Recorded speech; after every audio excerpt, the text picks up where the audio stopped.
terrible. Scott Weston, my direct supervisor, the man who had taken every chance to belittle me over the last 4 years, leaned back in his chair, arms folded across his chest. The arrogance dripped from his voice as he spoke.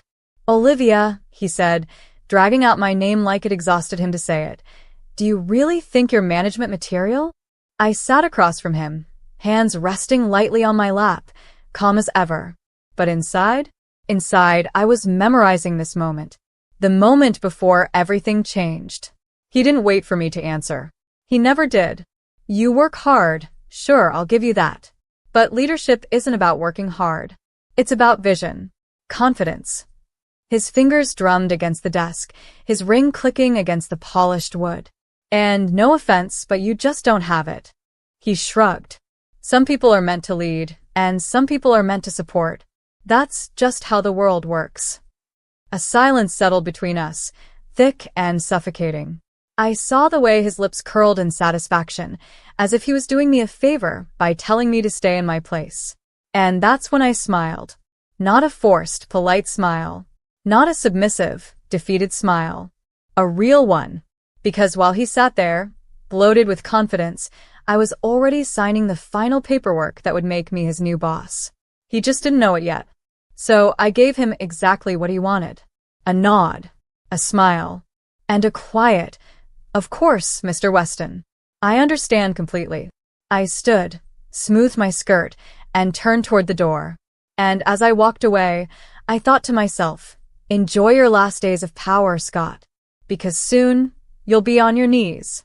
I wasn't some genius who got lucky. I had fought for this moment. 2 years of planning. 2 years of strategic positioning. 2 years of patience. The company, Westford Enterprises, was rotting from the inside. The CEO, a tired old man who had lost his grip on reality, was desperate to cut his losses. The board members were restless, watching as profits declined and employee morale collapsed under Scott's leadership. They needed an exit strategy. And I was the only one who had the answer. I had spent years studying the financials, building connections with influential investors, and proving myself to the right people. Quietly, strategically. Scott thought I was just an obedient worker. But I had played my role too well. Because while he spent his time tormenting employees, stealing credit, and embezzling money, I had been making moves. And now I was about to own it all. I let him enjoy his last moments of power. That week, Scott walked through the office like a king in his castle. He belittled an intern in a meeting, calling her idea laughable. He dismissed a senior analyst's research, even though it was brilliant. He looked me in the eyes at least twice and said, "You should be grateful, Olivia. Not everyone gets the stability you have here." I smiled each time, because by the time he realized what I had done, it would be too late. Friday morning, Scott strolled in, coffee in one hand, phone in the other, barely acknowledging the people who worked beneath him. But something was different today. The air was too quiet. He noticed. His steps slowed, his brow furrowed. And then the CEO walked out of his office. "Scott," he said, voice grim, "we need to talk." Scott scoffed, rolling his eyes. "What now?" The CEO didn't smile, didn't joke, didn't ease the tension. "There's been a change in leadership," he said flatly. "Westford Enterprises has been acquired." Silence. Scott blinked, his mouth opening and closing like a fish gasping for air. "Acquired? What the hell are you talking about?" The moment had arrived. I stepped forward. Scott froze. I took my time walking toward him, letting the sound of my heels echo across the silent room. Then I stopped, lifted my chin, and said, "Good morning, Mr. Weston." His entire body stiffened. I smiled. "I'm looking forward to working with you." His face drained of color. He looked from me to the CEO, then back to me, as if reality itself had betrayed him. This is a joke," he stammered. "This isn't real." "Oh, it's very real." I handed him the official shareholder report. His trembling fingers barely managed to flip through the pages before his eyes landed on my name. Olivia Carter, majority shareholder. The paper slipped from his hands. "You should have paid attention, Scott," I said, my voice cool but not cruel. While you were too busy keeping me in my place, I was building my empire. He took a step back, then another. Panic flickered in his eyes. And then, in a whisper, "You planned this. For a very long time." Silence. Then I leaned in just slightly. "But don't worry, I'm not like you." His eyes snapped up to mine. "I won't humiliate you," I continued. "I won't treat you the way you treated me." Scott swallowed hard. "I'm giving you a choice." His jaw clenched. "A choice?" I nodded. "You can stay, but you work under me now.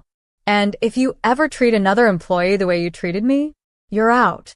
The room held its breath. And for the first time, Scott Weston was powerless. The silence in the room was thick, the kind that felt like it had weight, pressing down on everyone present. I could hear the faint clicking of a keyboard from a few cubicles down, the distant ring of a phone somewhere in the background.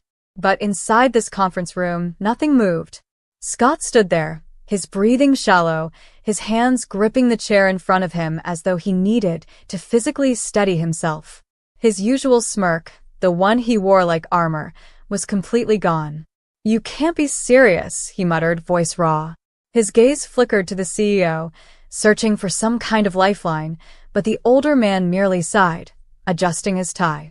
"It's done, Scott," the CEO said, rubbing his temples. "The deal was finalized last night. Olivia is now the majority shareholder." Scott let out a short, humorless laugh, but it cracked at the edges. This is insane. She's an assistant, for God's sake." I raised an eyebrow. "Was an assistant." He flinched. "I spent years in this company." I continued, taking my time with my words. "I worked under you, watched you, learned every single flaw in this business, every weakness. I knew what needed to change. And while you spent your time mocking me, I was making connections. I was building something much bigger than you ever realized." Scott's jaw tightened, but I saw the first true signs of defeat in his expression. A bead of sweat slid down his temple. "How?" He exhaled sharply, gripping his forehead. "How the hell did you even afford this? Who in their right mind backed you?" I smiled, slow and deliberate. "People who believe in actual leadership," I said simply. Scott's fingers clenched into a fist. "You have no experience running a company of this size." I tilted my head, enjoying the irony. "And yet, here I am." A faint murmur rippled through the gathered employees. I could feel the eyes of the entire office on us, watching, waiting. Scott was crumbling, and for the first time in his life, he had nowhere to run. Scott's voice dropped, barely above a whisper. "You're going to fire me." I let the words hang between us for a moment. I saw the anticipation in the room, the unspoken hope on the faces of employees who had suffered under him for too long. Then I exhaled. "No," I said. Shock flickered across his face. "No." "You heard me." I folded my arms. "I'm not firing you, Scott." His confusion was palpable. He searched my face for some kind of cruel trick, some hidden agenda. "Then what the hell are you doing?" I took a slow step forward. "I'm giving you a chance," I said evenly. "To stay, to learn, to finally understand what it means to be a leader instead of a tyrant." Scott scoffed, shaking his head, but I saw the uncertainty in his eyes. "You spent years pushing people down," I continued, my tone never wavering. "I want to see if you have it in you to rise the right way." A heavy silence. Then, from behind us, a quiet voice. "That's more than he deserves." Heads turned. It was Daniel, one of the senior analysts who had been under Scott's iron grip for years. He looked straight at me, his expression firm but curious. And behind him, others nodded. Scott Weston had burned every bridge in this office. And yet, here I was offering him a lifeline.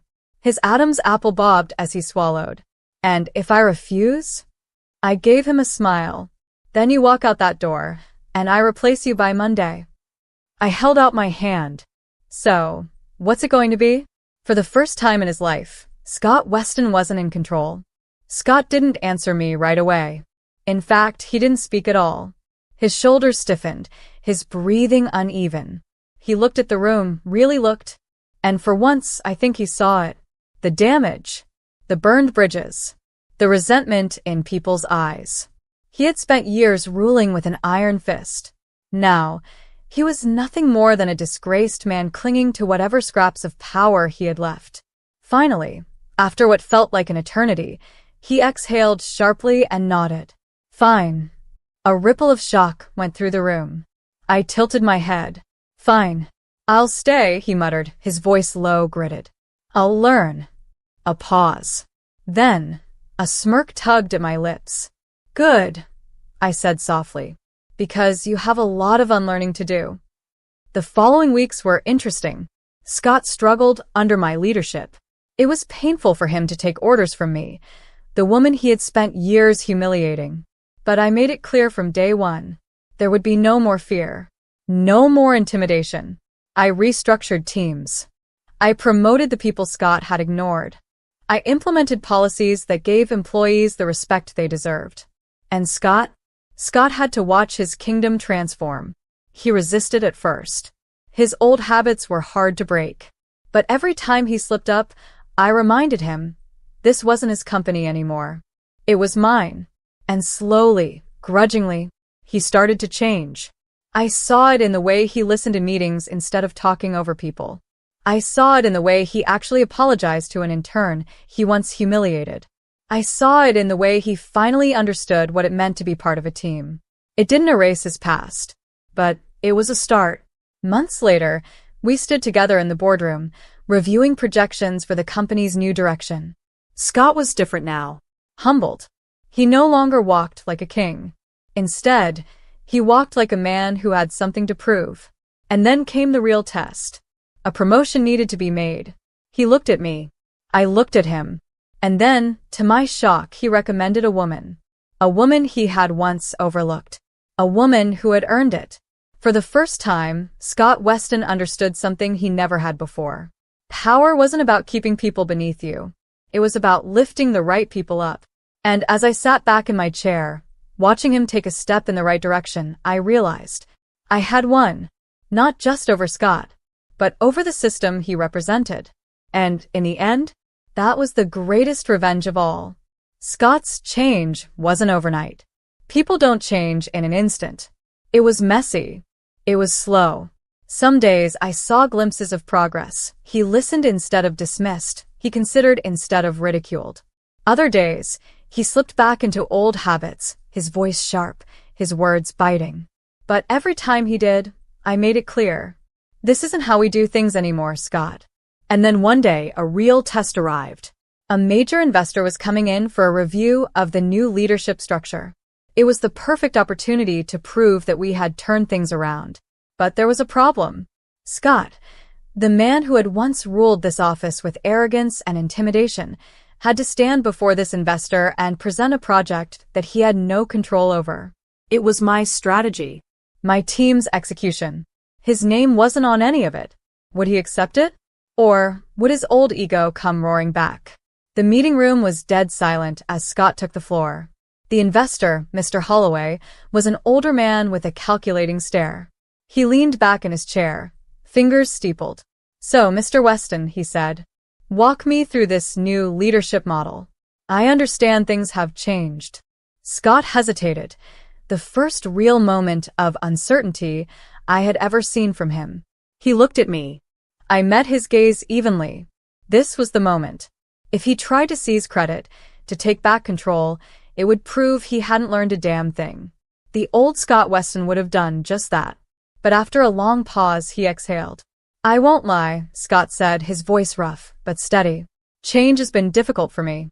I didn't exactly have the best leadership style before. I saw Holloway's eyebrow lift slightly. This was unexpected. Scott continued. But Olivia has built something stronger here. A company that actually values its people. And while it's been an adjustment, I can't deny that the results speak for themselves. He turned to the screen, gesturing to the data. This wasn't my plan. I won't pretend it was. But it's working. Productivity is up. Retention is up. Morale is higher than it's ever been. A pause. And then he looked directly at me. I've learned a lot under Olivia's leadership. His voice was steady now. And if I'm being honest, she should have been running this company a long time ago. I blinked. The room was dead silent. And then Holloway chuckled. Well, the investor said, amused. That's not what I expected to hear from you, Mr. Weston. Scott exhaled, rubbing the back of his neck. Yeah. Me neither. For the first time since I had taken over, I saw something real in Scott's expression. Not fear, not arrogance, respect. And for the first time, I gave it back. After the meeting, I stayed back in my office, staring at the skyline through the glass. The company was thriving. The transition had been painful, but it was working. Then there was a knock. I turned. Scott stood in the doorway, a strange look on his face. He hesitated, then stepped inside. I've been thinking, he said, clearing his throat, about everything. I leaned back, crossing my arms, and he exhaled. I don't deserve this position. I blinked. Excuse me? I don't deserve to sit at this table. I never did, he admitted, shaking his head. I got here by stepping on people, by taking credit for work that wasn't mine. But you? You actually built something. You earned it. For a moment, I didn't speak, because for the first time, Scott Weston was holding himself accountable. He let out a dry laugh. Hell, Olivia. I spent years telling you that you weren't smart enough for a promotion. And now, I'm answering to you. His lips twitched. Karma's a real thing, huh? I smirked. Looks like it. He hesitated. I think I should step down. Someone else deserves my spot. Maybe Daniel. I raised a brow. The same Daniel you ignored for 5 years? Scott's smile was self-deprecating. Yeah. Him. I studied him carefully. This was the man who had humiliated me, who had controlled this office like a tyrant. And now he was offering to step down. I tapped my fingers on my desk, and then, slowly, I shook my head. No. Scott stiffened. No. I stood, walking toward him. You don't get to take the easy way out, Scott, I said evenly. You don't get to walk away and act like that's redemption. You want to prove you've changed? Stay. Keep learning. Keep growing. Keep earning the respect you never deserved before. His throat bobbed. You trust me to do that? I held his gaze. No, I said honestly. But I trust you to try. He swallowed hard. And then, slowly, he nodded. Weeks passed. Scott stayed. And every day, I watched him. Some days, he still struggled. He still hesitated when he had to take orders from me. But more and more, I saw real change. And then, the moment came. A crisis. A critical project was falling apart. Our lead executive had dropped the ball, and we were hours away from losing millions. The entire office was on edge. And then, out of nowhere, Scott stepped up. Let me handle this, he said, rolling up his sleeves. I can fix it. Everyone stared at him. I studied his face carefully. And then I nodded. Go. For 48 hours, he worked without rest. And when it was over, he saved the deal. For the first time, Scott Weston had proved himself, not as a boss, not as a tyrant, but as a real leader. And I knew he was ready. Months later, we stood together in the office, looking over the new company we had built.